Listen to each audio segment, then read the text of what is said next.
اہم خبر دیں گے آپ کو۔ پاک فوج کی فتنہ الخوارج اور فتنہ الہندوستان کے خلاف مؤثر کارروائیاں۔ اب تک فتنہ الخوارج اور افغان طالبان کے 641 کارندے ہلاک ہوئے۔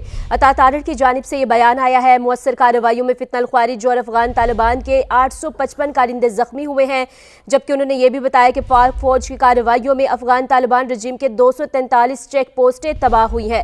تو وفاقی وزیر کی جانب سے اس بات کی تصدیق کر دی گئی ہے کہ اب تک فتنہ الخوارج اور افغان طالبان کے 641 کارندے ہلاک ہو چکے ہیں۔ اور آپ کو خبر دیں، ایرانی مشیر یوسف پزشکیان نے سپریم لیڈر کے زخمی ہونے کی تردید کر دی ہے۔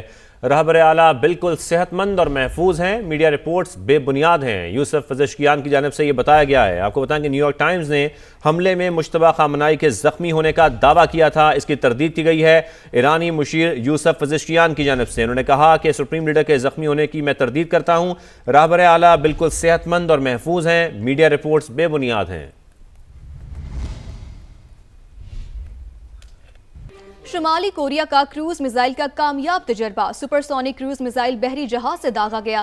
شمالی کورین نیوز ایجنسی نے رپورٹ کیا کہ بحری جہاز سے متعدد کروز میزائل فائر کیے گئے جو کہ ہدف پر لگے۔ شمالی کورین رہنما کم جونگ ان نے میزائل تجربے کی نگرانی خود کی۔ شمالی کوریا کا کروز میزائل کا کامیاب تجربہ، سپر سونک کروز میزائل بحری جہاز سے داغا گیا۔ شمالی کورین نیوز ایجنسی نے رپورٹ کیا کہ بحری جہاز سے متعدد کروز میزائل فائر کیے گئے۔ اہم خبر آپ کو دیں، امریکہ کا اسرائیل سے ایرانی تیل کے ذخائر پر حملہ نہ کرنے کا مطالبہ۔ اسرائیل کے آرمی چیف کو باقاعدہ طور پر آگاہ کر دیا گیا ہے۔ امریکی میڈیا یہ بتا رہا ہے کہ امریکہ جنگ کے بعد ایرانی تیل سے فائدہ اٹھانا چاہتا ہے۔ امریکہ کو خلیجی ممالک میں ایران کے جوابی حملوں کا بھی خوف ہے، تو امریکہ نے اسرائیل سے ایرانی تیل کے ذخائر پر حملے نہ کرنے کا مطالبہ کیا ہے۔ امریکی میڈیا کے مطابق اسرائیل کے آرمی چیف کو باقاعدہ طور پر آگاہ کر دیا گیا ہے۔ امریکہ جنگ کے بعد ایرانی تیل سے فائدہ اٹھانا چاہتا ہے۔ امریکہ کو خلیجی ممالک میں ایران کے جوابی حملوں کا بھی خوف ہے۔ ایران اور لبنان کے خلاف اسرائیل کے صفاقانہ حملے جاری ہیں۔ تہران کے مہر آباد ایئرپورٹ پر اسرائیلی فوج نے میزائل داغ دیے۔ حملے کے بعد ایئرپورٹ کے قریب شعلے بلند ہوتے رہے۔ بیروت میں رہائشی عمارت پر بمباری کی گئی۔ کثیر المنزلہ عمارت میں آگ بھڑک اٹھی۔ جنوبی لبنان میں ایک بار پھر وائٹ فاسفورس استعمال کیا گیا۔ دوسری جانب متحدہ عرب امارات کے ساحل کے قریب بحری جہاز پر حملہ کیا گیا۔ برطانوی میریٹائم ایجنسی کے مطابق واقعہ راس الخیمہ کے قریب پیش آیا، جہاں ایک کنٹینر شپ پر پروجیکٹائل گر گیا۔ پاسداران انقلاب نے کویت میں امریکی بیس پر 2 میزائل اور متعدد ڈرونز داغ دیے۔ ڈونلڈ ٹرمپ ہماری افواج اور شہریوں کو خطرے میں ڈال رہے ہیں، سینیٹر چیک شومر نے ایسا کہا ہے۔ صدر ٹرمپ کی نااہلی خطرناک اور تباہ کن ثابت ہو رہی ہے۔ انہوں نے مزید کہا کہ پیٹ ہیگزت نے ایک ماہ میں $93 ارب خرچ کر دیے ہیں۔ سینیٹرز کو دی گئی بریفنگ سے سینیٹرز خوش نہیں دکھائی دیے۔ چیک شومر نے کہا کہ ڈونلڈ ٹرمپ ہماری افواج اور شہریوں کو خطرے میں ڈال رہے ہیں۔ مزید کہا کہ صدر ٹرمپ کی نااہلی خطرناک اور تباہ کن ثابت ہو رہی ہے۔ پیٹ ہیگزت نے ایک ماہ میں $93 ارب خرچ کر دیے۔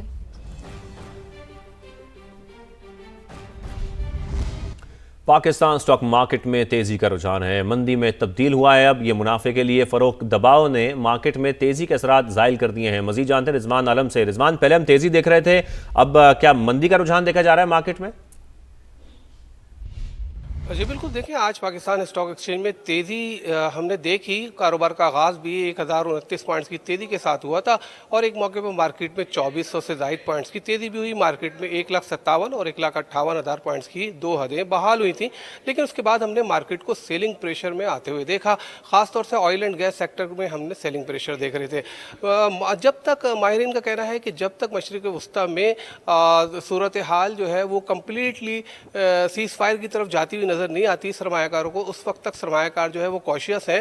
جیسے ہی مارکیٹ اچھا ایک اپ سرج لیتی ہے، ریلی بنتی ہے، اس کے بعد مارکیٹ میں تھوڑا سا ہم فروخت کا دباؤ بھی دیکھتے ہیں۔ یہی وجہ ہے کہ آج بھی مارکیٹ میں اتار چڑھاؤ ہے، مارکیٹ رینج باؤنڈ ہے، مارکیٹ پلس بھی ہوئی تھی لیکن اس کے بعد مارکیٹ نیگیٹو زون میں بھی جاتی ہوئی ہمیں نظر آئی۔ ایک موقع پر 200 پوائنٹس کی مندی بھی مارکیٹ نے دیکھی۔ تو صورتحال اس طرح کی ہے کہ سرمایہ کار محتاط ہیں مشرق وسطیٰ کی صورتحال کو لے کے، اور کہا یہ جا رہا ہے کہ جب تک یہ صورتحال مکمل طور پہ واضح نہیں ہوتی، اس وقت تک سرمایہ کار جو ہے نئی انٹری لینے سے گریز کریں گے۔ جی اپڈیٹس کے لیے بہت شکریہ۔ پاکستان اور IMF کے درمیان اقتصادی جائزہ مذاکرات کا آج آخری روز ہے۔ وزارت خزانہ کے حکام سٹاف لیول معاہدے کے لیے پرامید ہیں۔ تاخیر کی صورت میں مذاکرات کے مزید دور ہونے کا بھی امکان ہے۔ مزید جانتے ہیں اسلام آباد سے اپنے نمائندے شکیل احمد سے۔ جی شکیل، آگاہ کیجیے گا، کیا تفصیلات ہیں؟ دیکھیے، حکومت پاکستان اور IMF کے درمیان اقتصادی جائزہ مذاکرات جاری ہیں۔ پچھلے 2 ہفتے سے یہ مذاکرات ہو رہے ہیں۔ پہلے کراچی اور اسلام آباد میں مذاکرات ہوئے اور ورچوئل مذاکرات کا عمل جاری ہے۔ آج مذاکرات کا آخری روز ہے۔ وزارت خزانہ حکام نے ان مذاکرات کو تعمیری قرار دیا اور کہا ہے کہ سٹاف لیول معاہدے کے لیے کوششیں جاری ہیں۔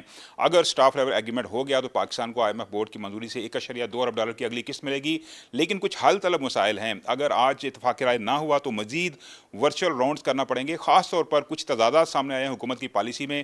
حکومت نے یہ کہا تھا کہ جو 14,979 ارب روپے کا نظر ثانی شدہ FBR کا ہدف ہے اس میں مزید رد و بدل نہیں کیا جائے گا، لیکن اب ذرائع کا یہ کہنا ہے کہ IMF سے کہا گیا ہے کہ جو معروضی حالات ہیں، جو علاقائی کشیدگی ہے، اس کے تناظر میں یہ ہدف پورا ہوتا نظر نہیں آ رہا کہ ارکان پارلیمنٹ کے اثاثے ظاہر کرنے کے جو مجوزہ قانون ہے اس پر IMF نے تحفظات کا اظہار کیا اور ساتھ ساتھ یہ کہا ہے کہ چیئرمین نیب، مسابقتی کمیشن اور اس کے علاوہ SSCP کے سربراہ سمیت جو اہم عہدوں کے سربراہان ہیں ان کو توسیع نہیں ملنی چاہیے، لیکن حکومت یہ قانون پاس کر چکی ہے۔ اس پر IMF نے تحفظات کا اظہار کیا ہے۔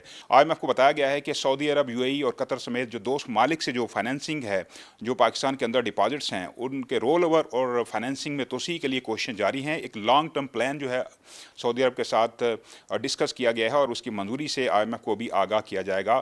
تو مذاکرات کا عمل جاری ہے اور میکرو اکنامک فریم ورک جو ہے اس پر اگر اتفاق رائے ہو گیا تو آج فریقین کے درمیان بریک تھرو کا امکان ہے، ادروائز مذاکرات میں توسیع بھی ہو سکتی ہے۔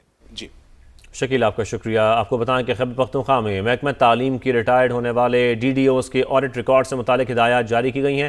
ریٹائرمنٹ سے قبل DDOs کے ریکارڈ کا اندرونی آڈٹ لازمی قرار دے دیا گیا ہے۔ مزید جانیں گے عرفان موسیٰ زئی سے۔ عرفان، تفصیلاً آپ بتائیے۔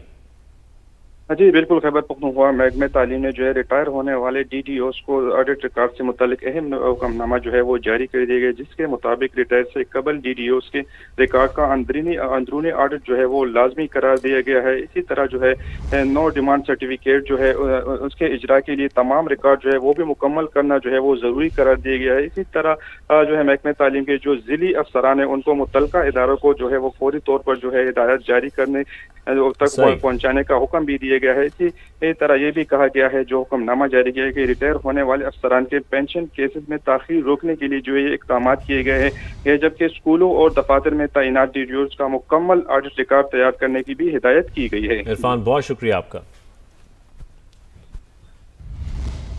اسلام آباد ہائی کورٹ میں 190 ملین پاؤنڈ کیس میں سزاؤں کے خلاف بانی PTI اور بشرا بی بی کی اپیلوں پر سماعت ملتوی کر دی گئی۔ نیب کے متفرق درخواست پر فریقین کو نوٹس جاری کر دیا گیا۔ عدالت نے اسپیشل پروسیکیوٹر کی عدم حاضری پر نیب کو 1 لاکھ روپے جرمانہ عائد کر دیا ہے، جبکہ PTI وکلا نے آئندہ سماعت کی تاریخ لینے کی کوششیں بھی شروع کر دی ہیں۔